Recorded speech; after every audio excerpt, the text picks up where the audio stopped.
everybody. Welcome to the 59th special edition of Read On. Today we have Erin Bowman and Skylar Dorset, and I really hope that I pronounced you guys' names correctly. I'm horrible at that. For giveaways for this, it's going to be a little bit different. I'm going to actually split the books up, so if you by chance do not win one of the 2 copies today or the 5 swag packs, you can actually check out my site more than likely the end of next week and go to each individual review and win that way. There will be books to give away then. But the swag packs will range from book plates and bookmarks. That's all the swag I have for this show, as well as, of course, the signed copies of both The Girl Who Never Was and Taken.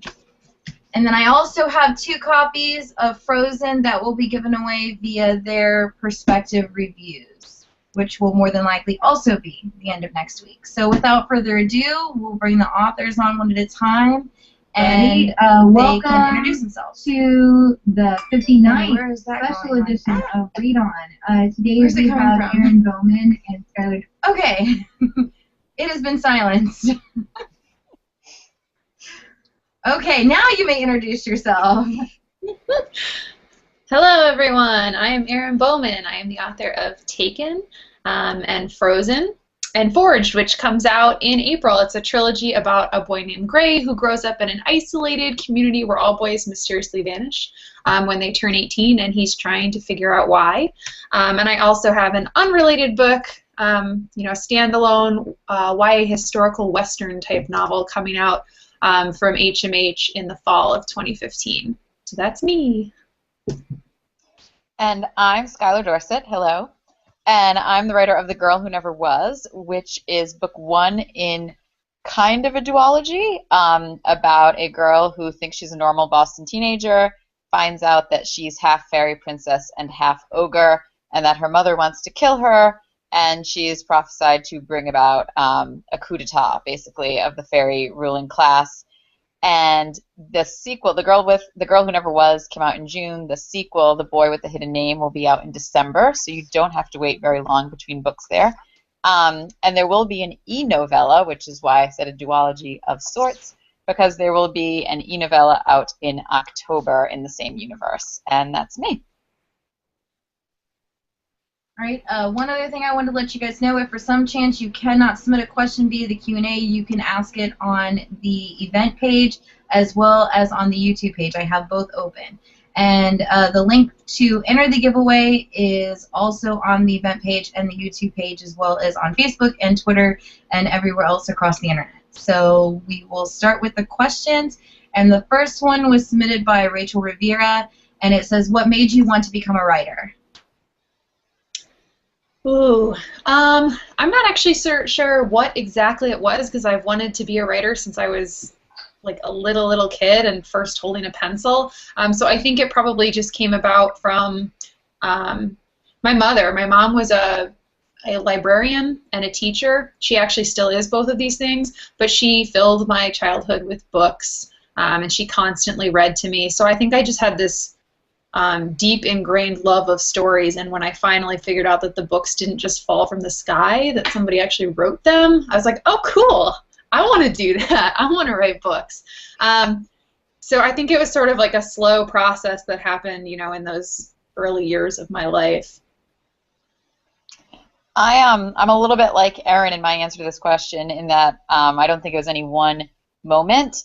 I can't remember a time when I wasn't writing stories in my head, and I thought that was a totally normal thing and that everybody did that, and I still am I don't believe that everybody doesn't do it. My friends tell me that that's not true, but I'm like, I don't know what you spend all your time thinking about. Like, what are you thinking of in the shower if you're not writing stories in your head? So I actually wrote my first story when I was 6, and it was about squirrels, and they were at war, and there were spies going back and forth. And I feel like I haven't progressed very far from that I'm still living in a world with talking animals and stuff like that. All right. The next question is, which writers inspire you? Oh, goodness. So many. But, I mean, going back to my childhood, because like I said with that last question, a lot of wanting to be a writer came from, you know, my childhood experiences. But as a kid, I was really obsessed with stories that sort of combine, like they felt contemporary, but they had magic undertones, like The Bridge to Terabithia or Tuck Everlasting. Like those were some of my favorite books from my childhood years. And then, you know, I'm gonna give away my age when I say this, but when I was in 8th or 9th grade, maybe 8th grade, I think, the first Harry Potter book came out, and those, if anyone doesn't know, I'm like a huge Harry Potter fan. I'm like the biggest nerd ever when it comes to that series. I love it to death, but those definitely like changed my life at that point, because I'd always loved books, but that was probably the first series I'd read where I literally wanted to insert myself into the world, and I was really depressed that I was already 13 years old or something and wasn't going to get my owl inviting me to Hogwarts. So I think J.K. Rowling is just, she's amazing, and those stories have, you know, sort of covered a lot of years of my life when I put the books and the movies together. So she was always very inspirational in terms of writing these huge worlds with diverse casts and masterful foreshadowing. I've come to appreciate those books even more as I've gotten older. I'm going to copy Erin again, even though I'm not doing this on purpose, I swear, and mention Harry Potter. I think actually, though, that you could ask like 100 writers of Erin and my rough age group, and they would all say Harry Potter because it was such a huge part of your life. And I will confess that I'm actually older than you, Erin, and I know this because I was in college when the Harry Potter thing really started to happen. And before that, you didn't really read like YA, and YA fantasy wasn't as big of a driving sort of genre as it turned out to be. And so even though I'd always been writing, I hadn't really been thinking about young adult as being like this really fruitful place to write in. And I think this is going to sound like really pretentious and annoying, but when you are a young adult, you don't want to write young adult books. You want to write adult books because that's what you want to be. Then when you're an adult, you're like, what the heck? I had it made when I was a young adult, and then you end up writing young adult books. So I was very inspired by the Harry Potter books to kind of try that. Oh no, I think she froze. I think she did too. It could be the weather too. I know both Skylar and I are having crazy, crazy rain, so maybe she'll come back on. Just give it a second here. Well, on a side note, we all love Harry Potter, and you guys probably hate me since we have Universal passes. We go every Sunday. It's actually where we'll be tomorrow. Oh, that's right. You're in Florida. You're so lucky. I have a jacket. I have a Ravenclaw jacket, and it was signed by the lady that plays Luna Lovegood and the creators that created the stamps and everything. That's awesome. Luna's my favorite. I was her for Halloween a couple years ago. Okay, well, let's see. We'll take another question here. See if I can, like, remove her from here and then, like, I don't know, bring her back in. We'll eject her and then re-invite her. You might get a pop-up for this telling you that I'm inviting you back in, but you're already here, so don't worry about it. Okay, so the next question is, where did you get the idea for your books?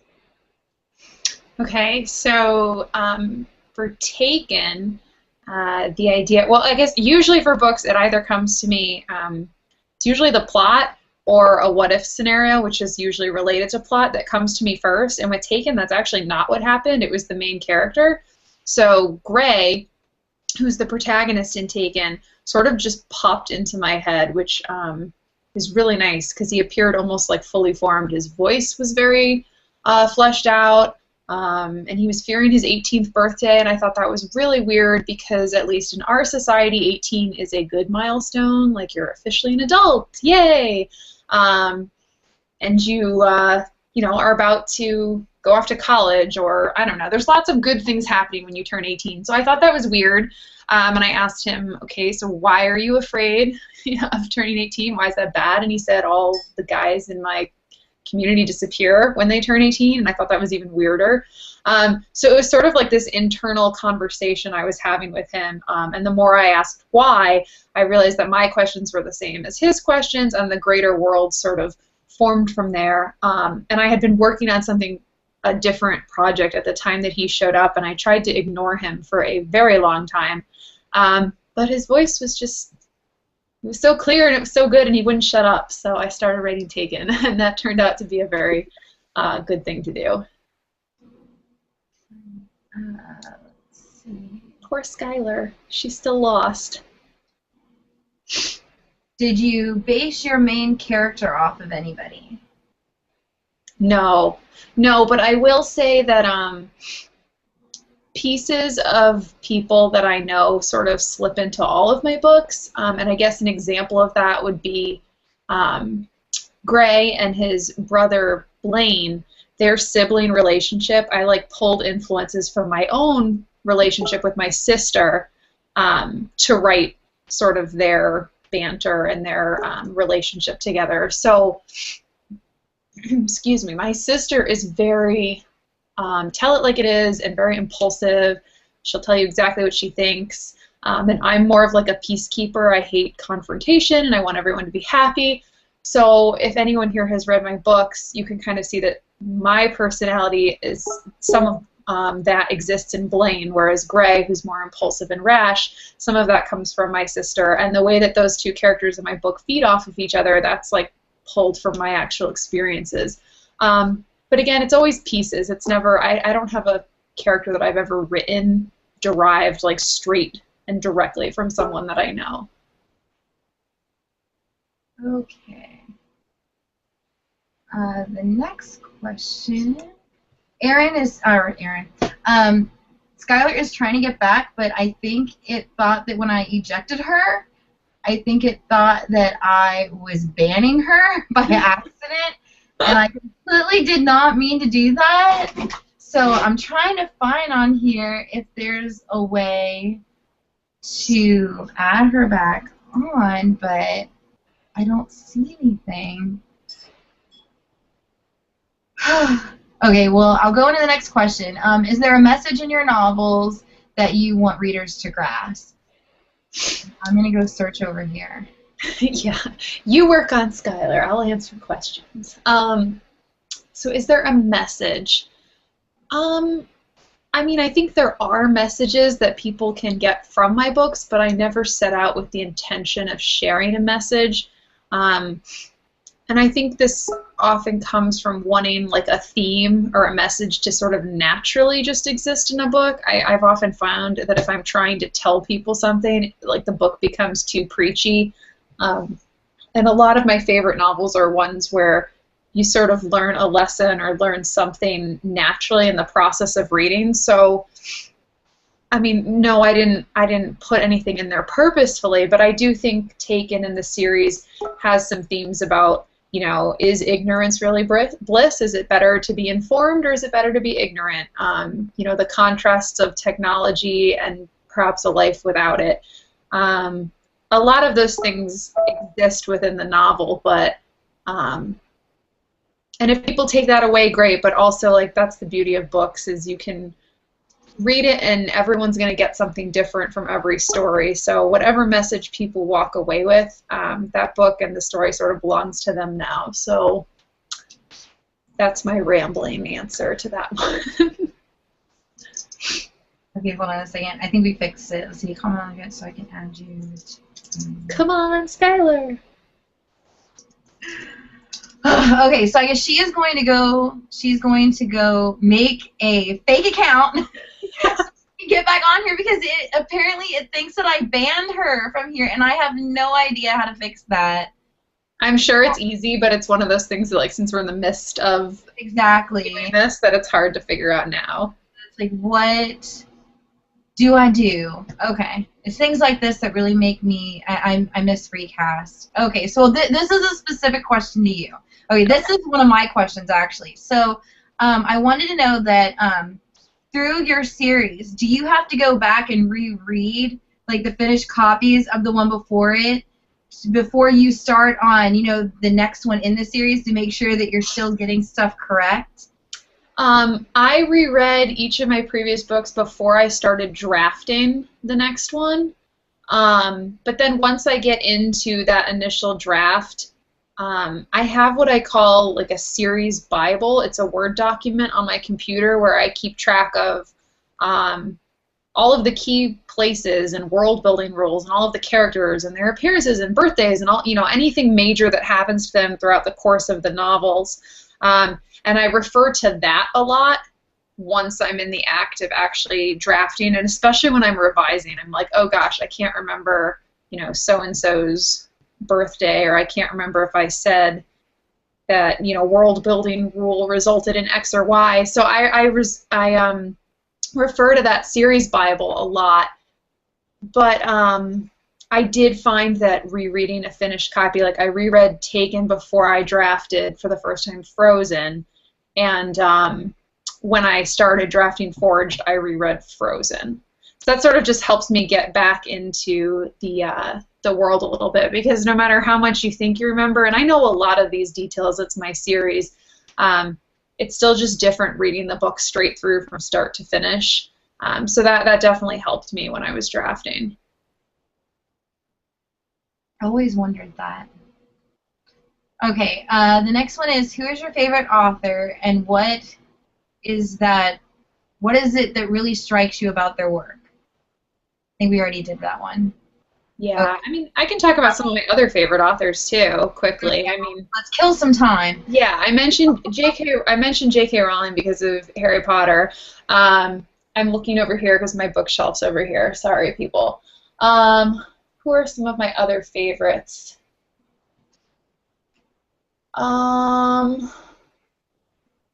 It's funny because I usually have like a favorite series from an author, but maybe I'm not head over heels with all of their work or something. But like, I really like Maggie Stiefvater. I like her. The Scorpio Races was one of my favorite reads recently, and I really like her Raven Boys series.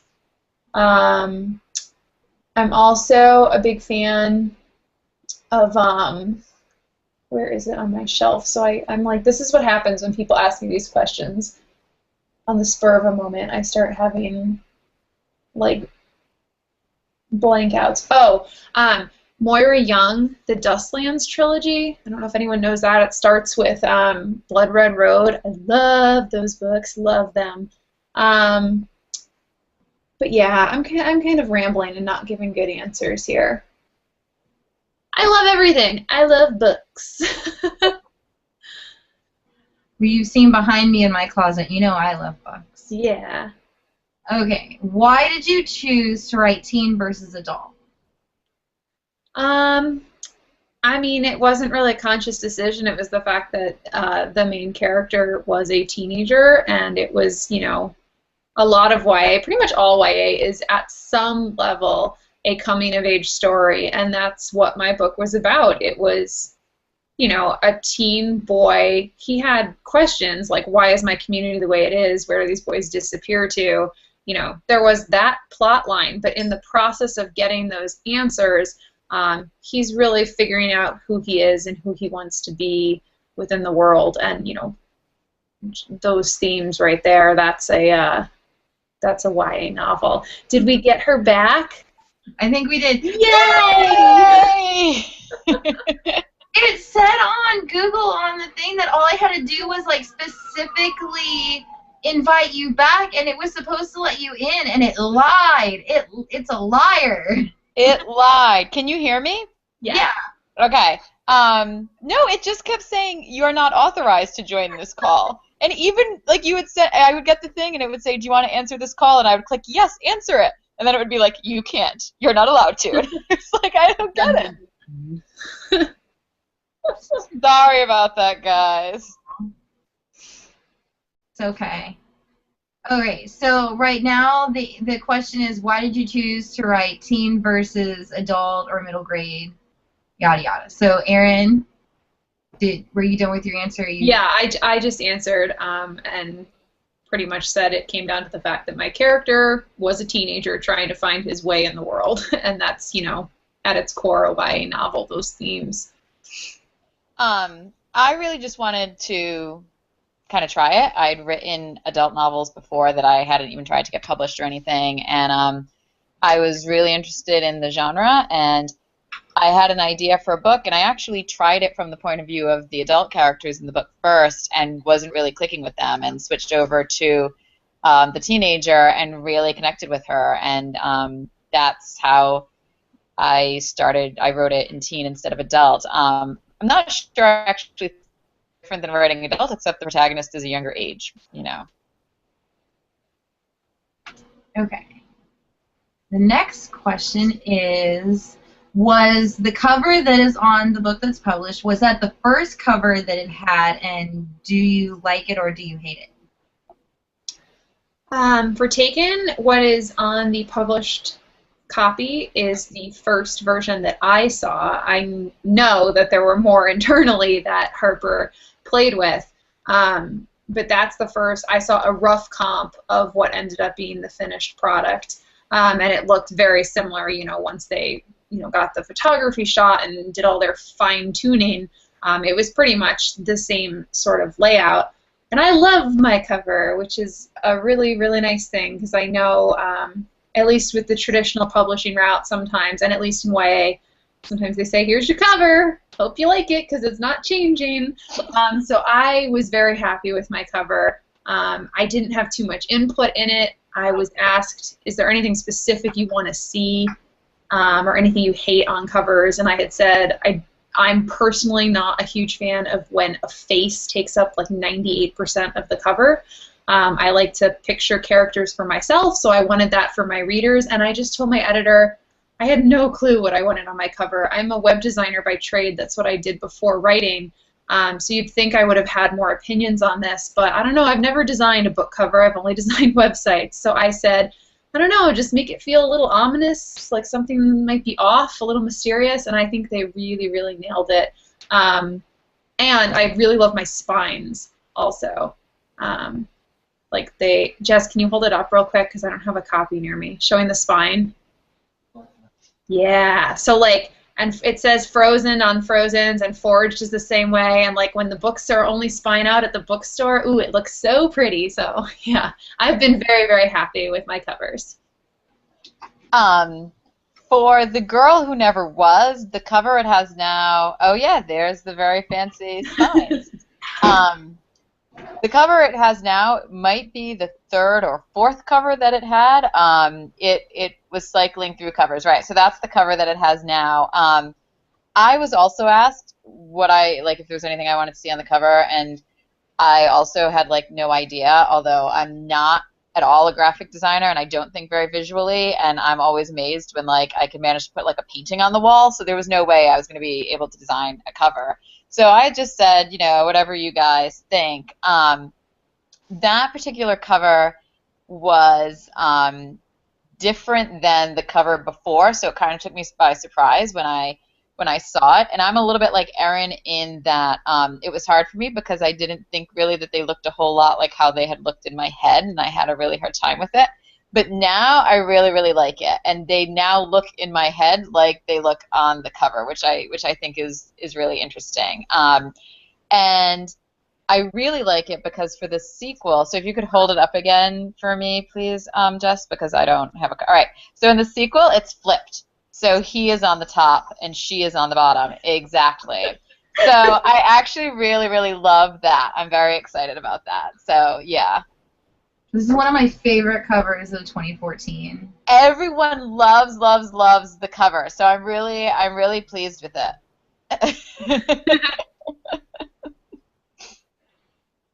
The next question that I lost, where did it go? Okay, it was, oh, it disappeared. Where did it go? Oh, there it is. And then, of course, it disappears again. Okay, do you have a favorite place to write your stories? Oh boy, I write in a variety of different places. It really depends. It actually depends on what I'm doing. If I'm drafting a novel for the very first time, like the page is blank and I'm trying to get the story out for the very first time, I cannot be at my desk, which is where I'm at now. my office is way too structured. I need to be somewhere comfortable. So I end up on the couch with my headphones, my coffee, or like in a cafe or like a bookstore or something where there's white noise. For some reason, other people around helps me sort of focus. But that's key for me when I'm drafting, is to be like comfortable and sort of in my own little world. When I'm revising, which I think of as more like work, I don't know if that makes sense, but like I have a clearer picture of what I'm doing. I'm polishing and playing with what I already have written. That I often do at my desk because I feel like I need to sit down and I'm at work now and I'm in writer mode. I'm doing my job and making it cleaner. But those are probably the main places. I'm either in my office or I'm on the couch or I'm at a coffee shop of some sort. I will write anywhere. I'm big on rocking chairs. I'm in a rocking chair at the moment. So I do a lot of writing in my rocking chair, which is really bad, and I don't recommend it because I'm sure I'm going to have terrible carpal tunnel like any minute now. I also really love coffee shops, and I am, for some reason, really productive in airplanes and airports. So if I have to take a trip, I can get a lot done for some reason. There's something about the energy that I had like a 3-hour layover once in Minneapolis and literally wrote like 8,000 words on the current work in progress like at that layover. I remember I was like, oh my God, like I just want to live in the Minneapolis airport and be that productive all the time. For editing, though, I agree with Erin that it's more like work. And so actually, though, I'm the opposite. That means that I have a really hard time doing it in like my office or in my usual writing space because I need it to be more of a treat. That needs to be done in a coffee shop. Like that needs to be like, all right, you're going to go edit, but you can go have hot chocolate with your editing, right? Like there needs to be something more exciting than just editing because otherwise I procrastinate it like terribly, terribly. I'm a really bad editor. We're like complete opposites. I would never be able to work in an airport. Oh my God, that sounds like my nightmare. If I was stuck for 3 hours, I'd be like 3 lost hours. Okay, the next one is, what are you reading now? I'm in the middle of reading Love and Other Perishable Items by, I have to look at my shelf here. I think her name's Laura Buzo. I can't really read it from my shelf. She's an Aussie writer, and it's fun so far. It's a YA contemporary, and I had been on like a big YA fantasy and sci-fi kick where that was like all I read for like 10 books, and now I'm on a contemporary kick. So I'm reading lots of contemporary books, and that's fun because I tend to write more sci-fi or like genre-specific stories, so it's fun to sort of slip into something else. I am right now reading The Art of Fielding by, I think, Chad Harbach, which was recommended to me by a friend because I really love baseball, and it's about baseball. It's not at all my usual type of thing to read, and she recommended this to me. It must be years ago now. I'm like the worst, and I waited like this long before finally I was like, I guess I will read this book, and I love it. I absolutely love it, and I should have read it much, much sooner. But it's basically about a baseball player who goes off to college and his life playing baseball at a college level. And it's very fun. And I recommend it even if you think it's not your type of thing because it turns out that it's actually really well written and I'm in love with every single character. And I'm almost dreading continuing reading the book because I want nothing bad to happen to them ever because I love them all so much. So, yeah. Well, just in case anyone wants to know, I'm currently reading this, and it's awesome. This is out next month, and it is contemporary with like a paranormal twist to it, and it's amazing, and it's awesome. And I'm almost done with it, and then I'm going to cry. At least it's a standalone. It's not a series. I don't have to wait, until next year to get the next one. Okay. Do you know how you want your book or series to end before you start writing it? I usually have a vague sense of where it needs to end. I might not have all the details surrounding it figured out, but usually when I sit down to write a story, this has happened with a lot of the standalones I've written. I'm referring to books that are not on shelves right now. Like, I have a million stories on my computer. But usually, you know, with standalones or even with series, I know, okay, I'm starting here. Here are a couple key milestones that are going to be hit, and I think it's going to end sort of like this. And then how I weave all that together, usually the characters sort of guide me. Sometimes I realize I was wrong in what I thought, or rather, like, the characters tell me, no way, we're not doing that. You're wrong. So I listen to my characters a lot. And Taken was probably the one instance I knew how the book Taken was going to end, but in the process of writing it, I realized, oh my goodness, this story is not one book, because the end, the plot of that story was complete, it was like the tip of the iceberg, which is often the way trilogies are, you know. The character accomplishes part of what they wanted to do, but now the stakes are bigger, and there's like a bigger villain or a bigger enemy that they meet within the process of getting through that book. So that's sort of what happened with Taken. I had the end of the book in mind, but got like 3/4 of the way through it and went, oh boy, I can't fit the full story in this one book. This is probably a series. And then I sort of plotted out, again, rough points and rough milestones. What about you, Skylar? I never know how my book is going to end until I write the end at the end of the book. And then even then, sometimes that's not true, and it has to go back and get fixed. I've tried to be a much more organized writer and to really think things through and be like, this is where I want to end up, and here's my outline, and here's what needs to happen. And I'm either really bad at being able to predict what should happen, or my characters are just really difficult characters who then change everything halfway through. But I'm like you, Erin, in that I listen a lot to my characters, and they never want to do what I think we were supposed to be doing. And so I always end up in completely a different place. It was funny when I was writing the first draft of The Girl Who Never Was, I was writing it for like months, and I was having a conversation with a friend, and I said, I finally know what the book is about. And she was like, the book is like 300 pages long. I was like, but I didn't know what it was about until just this moment. It takes me a long time to get there, which I guess is fun because I feel like I'm discovering at the same time that the reader would be discovering. So yeah. That's one of my favorite parts too, is having your characters surprise you. It makes it fun, keeps it fresh. The next question is, who is your favorite Harry Potter character and why? Ooh, a question from my heart. My favorite Harry Potter character is Luna Lovegood. I absolutely adore her. I mean, I love so many characters in that series. Actually, in general, I think there's a lot of amazing female characters in that book for girls to look up to, but I loved Luna a lot because she entered the series at a point in my high school years where I was feeling a lot of pressure to conform, you know, and to act a certain way and to sort of hide who I was. And she is just such an inspiring character who doesn't care what you think of her, and she's her to herself. You know, she's always true to herself. She doesn't care, and I love her for that. But I love Hermione too.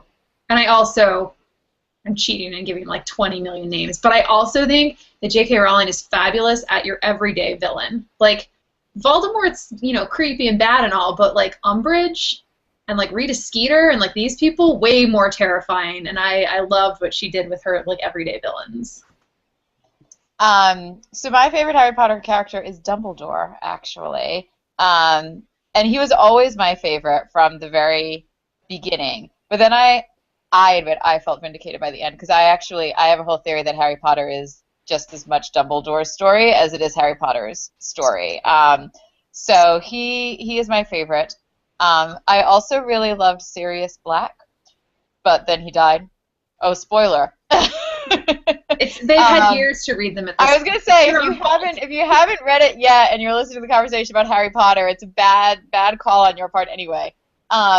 But anyway, that broke my heart, basically, in a way that I've never quite recovered from. So I love Luna Lovegood, and that's not just because I have her signature. She's just cool. Okay. If you had to write a book with someone, who would it be, and what would the book be about? Oh my goodness. You had to write a book with them. Yeah, if you had to. So, and that's like good that that's specified, because I do not think I would be a good person to write a book with. I'm a nice person. I swear I am. I just think I'm really obsessive and possessive of my characters, and I do not think I would make a good partner for writing books. Like, I just don't think I'd be easy to work with. But if I had to write a book with someone, I'll start with this. I've always thought it would be interesting to co-author a book with a male author, but for me to write the male character and him to write the female character, but not tell anyone who's writing which part. I've just always thought that would be fun. So if I'm saying I'm going to write with a male author, who would I want it to be? I really like, I don't know if anyone here knows Matthew Quick and his work. He's written some adult stuff, and he's also written some YA stuff. He is really, really interesting and awesome and writes some cool characters, usually contemporary type stuff. He'd be fun to work with. Or John Green. But, like, you know, no big deal. These people aren't big shots or anything. Yeah, what about you, Skylar? So I actually would really love to write a book with someone. I think it would be fun. But I was just sitting here thinking, mostly because I'm looking at it from the perspective of, oh, I'll just pick someone I really admire, and then it will be fun to get, like, a chapter written just for me, like, in my inbox, instead of thinking of the work that I would have to do. But I think I really like the idea of writing with a guy. That's kind of a really cool idea. I think that I would probably pick someone who had written a character I really loved, and because I think that then I could get to meet more awesome characters. So I know there's like a million of these people. The one that springs to mind, because there's been a lot of publicity right now about her, is Stephanie Perkins, because I really loved, like, Anna and the French Kiss, and I think she writes great characters that I want to be friends with, and I just think that would be great. We could write characters together that we could all be friends with. The other thing I would think of is that I'm super lazy, so anyone who really wants to do a lot of research should be my co-writer, because that's why I write fantasy, because I can't be bothered to do any of that stuff. So anybody who's good at research would be an awesome co-writer for me. That's my great application for that. That's awesome. Okay, let's see. Do you have to travel much for your books? I haven't had to travel a ton. I did do a trip for my Western YA novel that's coming out next fall. And that was more, I did it because I wanted to. The book is set in 1877 Arizona, and I have been to Arizona several times in my life, but I wanted to go back. So I'd already written the first draft, and I'd already done a lot of research from the comfort of my home, because the internet is awesome, and I bought a lot of books. You know, I did a lot from home, but I wanted to go back just to sort of be able to see the landscape sort of with fresh eyes, and, like, knowing, oh, my characters are here, and this is, you know, what happens in X chapter, and I can look at it with that story in mind. That was really useful, and I went to a couple museums that I wanted to sort of fact check against, and luckily I found out that, like, in 95% of the time I didn't have any horrible errors in my book, so that was good. But again, it was a trip that I wanted to make to sort of just add in world building details and, like, sensory stuff. But otherwise, I'd say I do more traveling for promotion of my books than I do for actual, like, research purposes. I agree. And Erin, you do a lot of research. You would be a perfect co-writer for me. That would be wonderful. I don't know. Your application said I'm lazy. Yeah. I just want someone to write fun characters for me. I don't know if this is going to work. I don't think I sold myself well at all in that. I didn't do, so I deliberately set my book in Boston, which was a city I was living in at the time that I wrote the book, so that not so that I wouldn't have to do a lot of traveling, because I like traveling, but because I knew the world really well, and I felt like I could write that world really well. I ended up, so I took a trip to Iceland while I was writing the book, which had nothing to do with the book. It was just a trip to Iceland, and apparently Icelanders are really into fairies and that kind of stuff, so actually I ended up using a lot of Icelandic legend stuff in the book, but that was not deliberate. That just happened. But yeah, I do more travel for the promotion of the book, but even then I admit not a ton. I mean, I'm in New England, which has the benefit of being so small that, like, travel to us is literally what other people's, like, commute is to work. So it hasn't really been a ton of travel specifically for the book. Mm-hmm. Let's see. Do you have a favorite quote from Harry Potter? Or a favorite quote from a book from Harry Potter? Oh, I see the question. Harry Potter's in parentheses. Like maybe it's a Harry Potter quote. Karen, whoever this Karen is watching, I think you and I should be friends.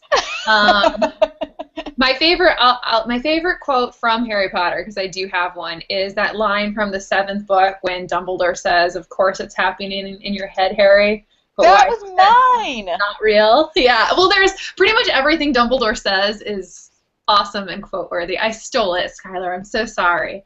And then this isn't really a quote, but it's just fresh in my mind because I just finished reading Tiger Lily by Jodi Lynn Anderson, and I don't know if anyone has read that book, but it's a Peter Pan retelling told from Tinkerbell's point of view, and it's like set prior to the events that we all know in the classic Peter Pan story. It's about Peter's first love and Tiger Lily, but that book has the most beautiful dedication I've ever read in my life, and it's, I hope I don't butcher it, it's something like "to the girls with the messy hair and thirsty hearts," or something like that. I have a picture of it on my phone because it was so amazing. I think that's what it was. Let me see here. Sorry, I'm delaying. "For the girls with messy hair and thirsty hearts." And I just thought that was just so unique and beautiful. It's like poetry. All right, Skylar, sorry I stole yours. Stole my favorite Harry Potter quote, but remember back in the day when you had screensavers on your computer, and I used to have a quote from the latest Harry Potter book as my screensaver always, and that was my quote from the 7th book, was the one about just because it's happening inside your head doesn't mean it's not real. But I do remember there's one in the 6th book after they go to get the Horcrux that turns out to not really be a Horcrux in the whole pond lake area. And Dumbledore's in bad shape, and Harry is taking him home or whatever, and he says something about how he's not worried because he's with Harry, and that just made me burst into tears. And so that's not really a quote so much as a moment, but I had that sentence up as my screensaver it's the best. from the 6th book. So good. Yeah. Also in the 5th book, my screensaver was the part where Dumbledore explains at the end to Harry all of the terrible things that have been going on that year that Dumbledore hadn't really bothered to explain because that's what Dumbledore is in basically in the series, but especially in that book. And he says something about how he couldn't because how he had already shown so much that his heart was involved with Harry, and that's another great Dumbledore quote. So Dumbledore and Harry. I went the other way. I loved the things that Sirius Black said before he kicked, the whole thing about, like the world isn't split into good people and Death Eaters, that we both have light and dark inside of us, and that we choose to do is who we really are. And then I think it was in I think they put it in the movie too. In which one was it? I think it was the Order of the Phoenix or something of what is life without a little risk. Yeah, it's him and Dumbledore have the best quotes. Sirius also says something about, like, if you want to see what a man thinks or whatever, look at how he treats his inferiors or something. Yeah. Which is ironic because he treats creatures so awfully, and that's his downfall. But anyway, now we're going into, like, Harry Potter analysis. But there were other issues between him and Creature. There were. I haven't read all the books yet. I've only read book 3. That's my favorite. It's the best. That is my favorite, too. Okay, so what are you working on this minute? I am working on the YA Western that I mentioned, which is called Vengeance Road. I called it YA Western for so long before it sold that I still act like that's the title, even though it actually has a title now. So Vengeance Road, which is coming out next fall, I just got my first edit letter. So I have all of my editor's feedback, and I'm diving back into that world to sort of make it stronger and better. So that's what I'm focused on now. I am currently doing my final proof check of The Boy with the Hidden Name, which, if my editor is watching this, it's so going to be done by tomorrow, I promise. Is it due? And also, as far as creative stuff, I just started, so I've kind of been fiddling around. I just finished up writing the novella that's coming out in October, and so I hadn't really started deep into anything new. And I'm kind of fooling around with the idea of a young adult fantasy involving weather magicians and climate change type stuff. So Sounds interesting. Okay, if you had to do it all over again, is there anything in your books that you would change? I mean, yes. I can't think of anything like specific, like plot-wise. I don't think so, but I have found like once the book is in the world, I have to act like it doesn't exist anymore to an extent. Like I have to promote it and then pretend that I love it, which I do. I love my books, but I don't know. Time away from something, you start to see all the flaws that might exist in something that you've produced. So like if I were to open Taken right now, like I would probably be hacking words and changing comma, like all of like the nitty-gritty line level stuff. I could probably edit that book for like 6 months straight if I felt like it. But I mean, like the big stuff overall, like the plot of the novel and the characters, no. Like I worked, you know, I wrote it and then revised it for like 2 years, and I'm really proud of what's out there. It's just all the little stuff. It's hard. You get better also. By the time your first book comes out, or any book, you haven't been working on it for at least, you know, at least in YA, the average timeline, it's been about a year since you actively revised it by the time it comes out. So you're usually a better writer by the time it comes out too, and you've grown. And so, yeah, there's things I would change, but they're smaller things. Yeah, I agree. I can't think of anything specific right now, although I feel sure that I've had conversations with friends where I have said I wish that I had not put like that particular thing in. But on the whole, there's nothing major that I would change. The only thing I would change are commas. I don't know what's the matter with me in commas, but I would move many, many commas around in my book. If I could do it all over again, now that I do readings and I'm reading the book out loud, I'm just like, what is happening with the commas in this book? And it's all my fault, and yeah. See, now that's going to make me go through and I'm going to, like, count all the commas as I read that thing next. Please don't. I will weep. I will weep over this. Do you have any advice for writers? How much time do we have? No, I think 2 big things.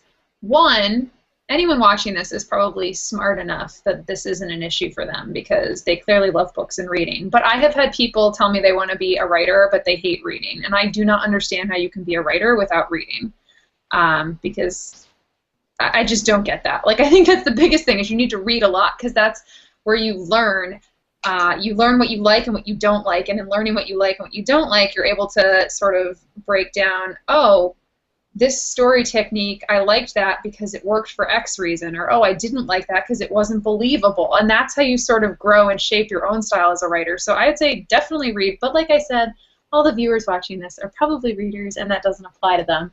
So the second piece of advice I would say is to always seek out feedback. That was always a little scary for me at the beginning because your words are very sort of precious and dear to you, and you feel very vulnerable and exposed when you ask other people for feedback on your work, but you can only take anything so far on your own. You become blind to the flaws in your own stories. So find someone whose opinion you trust and swap stories with them, and then really listen when they give you feedback. You don't have to do exactly what they say, but if they say something's broken, they're probably onto something. So you then go figure out how to fix it. Yeah, I agree. I think I feel like whenever writers get asked this question, do you have any advice for writers? Frequently I have seen it answered as, you know, just write. Like the best advice I can give you is to just sit down and write. And I think sometimes, like before I was a published author and had this question asked of me, I didn't really, I thought that was kind of a fake answer, but now that I'm getting that question, I think it's the best answer that I have to give, because it's kind of like if people ever came up and said, I want to play the piano, what should I do? I mean, the answer is you play the piano, right? So that's my advice for writers is write. And I think really write whatever you want. Write anything you love that makes you happy. I mean, don't worry about which genre is selling and which genre is hot and is this literary enough and does the message really come across and is this too original, is it not original enough? Like shut off all those voices in your head and just write because you're enjoying it, and the rest of it I think will come. That's good advice. All right. The next one is, how did you come up with the title? And if you didn't if you didn't create your own title, how was it chosen, and do you like it?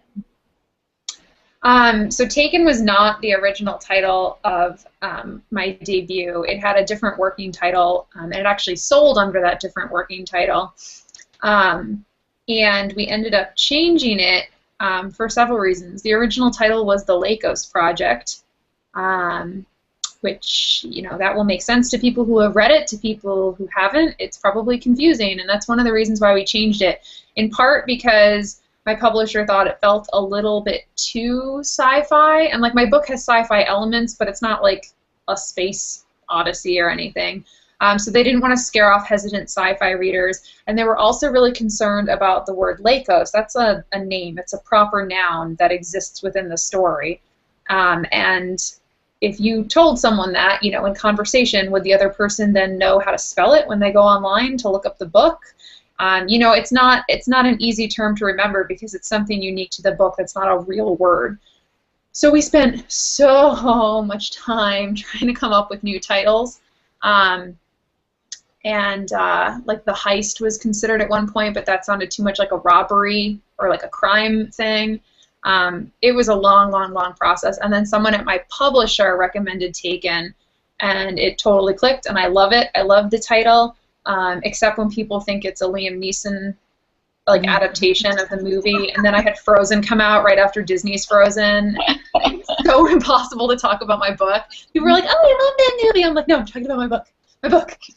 So yeah, if there's, you know, if Hollywood has a forged movie coming out next spring, I'm in the wrong business or something. But I really, really like my titles. I like the one-word simplicity. I think they're catchy.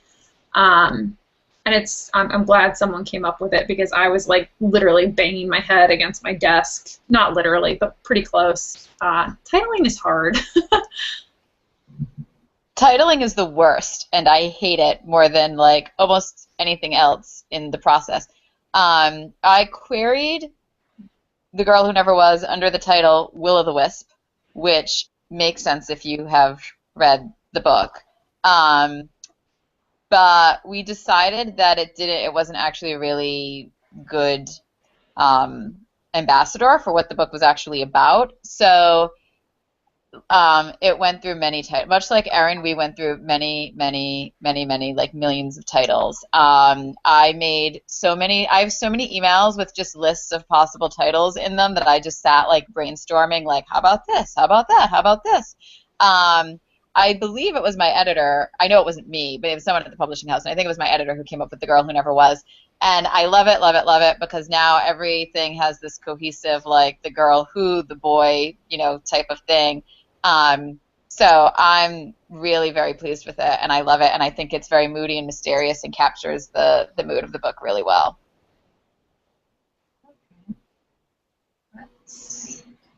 That one we already covered.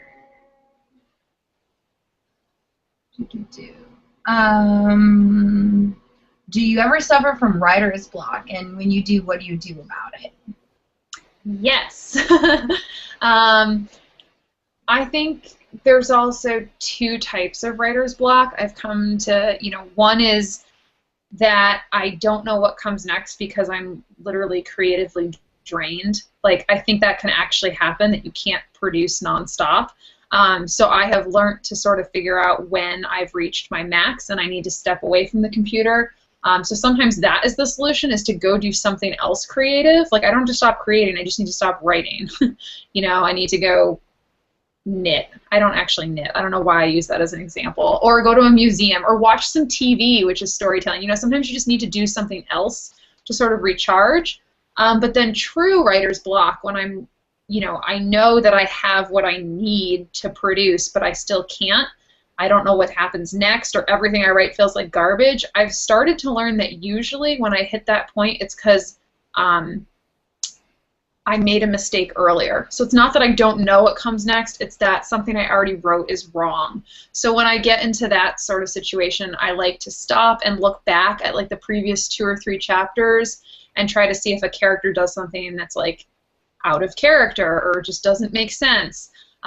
So those are sort of my 2 approaches. I have to figure out which of the problems I have and then proceed accordingly.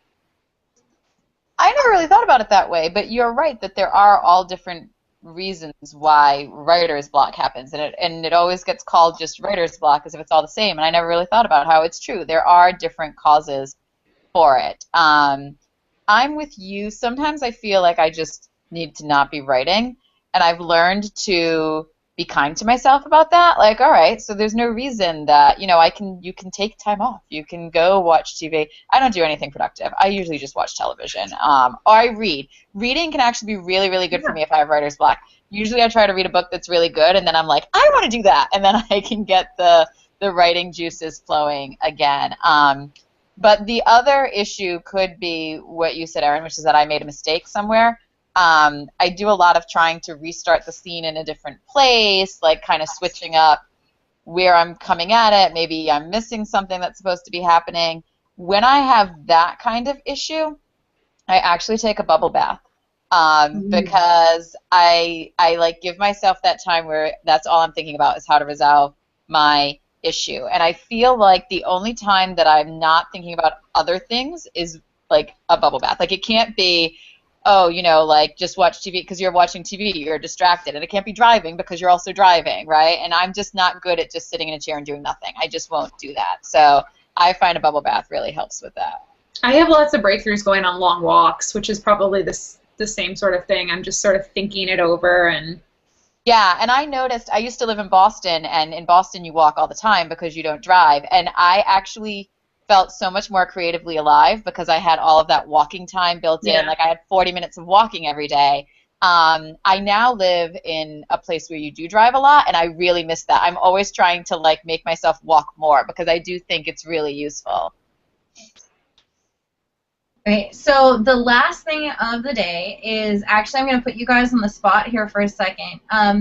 When it was on Spreecast, I used to ask for a secret word or a secret phrase of the week. Well, now that it's on Google+, it's going to be a question. So you guys can ask a question to the audience that they have to comment on either the YouTube event page or the Google+ event page, and they have to put that into the Rafflecopter. So to get in to win. So do you guys have a question that you want to know from your readers? I have a question, but it has nothing to do with my books. Oh, it's fine. Just but whatever. I want to know what their favorite Harry Potter book is out of the series. Okay. So Erin wants to know what your favorite Harry Potter book is. So let's see. That's the most creative I could get on the spot. Skylar's probably going to come up with something awesome. No, I'm not. I'm thinking, because it's dinner time here and I'm hungry, I want to hear what their ideal birthday dinner would be. One I didn't have to pay for. See, that's a good answer. It is. You said what would be what? Your ideal birthday dinner. Making my brain work with the spelling. Ideal. I can't even spell birthday today. Oh my goodness. Birthday. This is when you need autocorrect to change it to something completely different for you, like. My phone does that enough for me. Yeah. I feel like autocorrect is making me a worse speller. I'm already a bad speller, but now I'm just like, I don't even try. I just sort of hit the right keys and think it will fix it. But now it makes me doubt that words that actually exist are real words, because it keeps changing them, and I'm like, wait a second, that is a word. Like, I don't know why you're fighting with me on this. I know it's a word. Or is it? Yeah, that's true. It's all a massive conspiracy. Even worse when you don't catch it. I've done that in emails or publicists and stuff, and I don't catch it, and then they come back and they're like, huh? Especially when it's I had one that was really, really bad, and I just like completely apologize and I am so sorry. I did not mean to say that at all. It was really bad. Okay, so that is on there. If you guys need the link to the giveaway, which I'm attempting to search for, it's on here somewhere. I've got all these little links up here. Okay, I found it.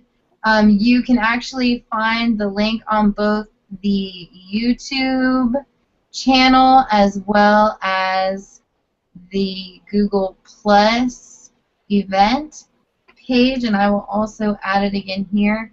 I don't have the showcase thingy running because it was messing up, so we are good to go.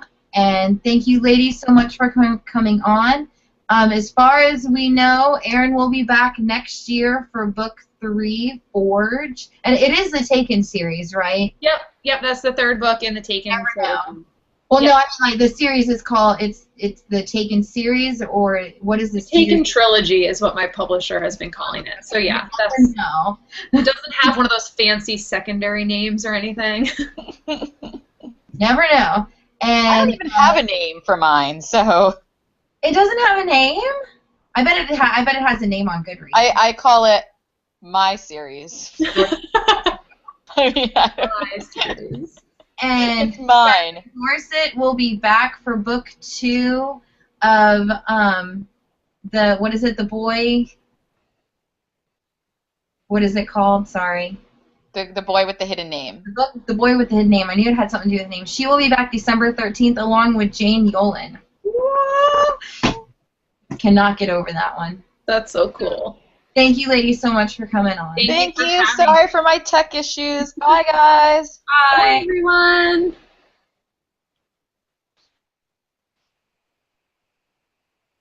And just so you guys know, I don't have the book near me right this second, I don't think. What did I do with it? I'm not exactly sure what I did with it. That's lovely.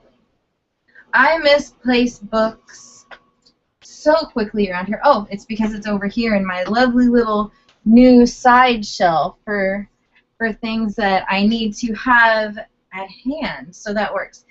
This coming Saturday, we will still have the normal read-on. It will be our 60th show. So can't wait. And we will be talking to Crystal Wade, author of the upcoming Charming from Curiosity Quills Press. And this is actually the copy that you will win, and it is signed, of course. She's one of my favorite authors. She wrote the Darkness Falls series, which is Wild's Fire, Wild's Army, and Wild's Meadow, as well as Shattered Secrets. And this one is due out later this year, and you will have a chance to win this signed ARC, as well as a specifically made keychain, which I don't have pictures of right this second. So definitely tune in this Saturday at 4 p.m. for that. And as for next week, which we are back at our normal time, Saturdays at 4, we have Christy Cook for Magnolia, Bromley Bernard for Find Me, and Mindy McGinnis of Not a Drop to Drink. And if you can see above me, we have copies of all those books to give away. Most of them are, I think all of them are signed. And we have some special ARCs of Remind Me, which is book 2 in the Find Me series from Bromley Bernard, for giveaway as well. So I hope to see you guys then, and I am out of here to go grab some dinner. So bye, and thanks so much for coming.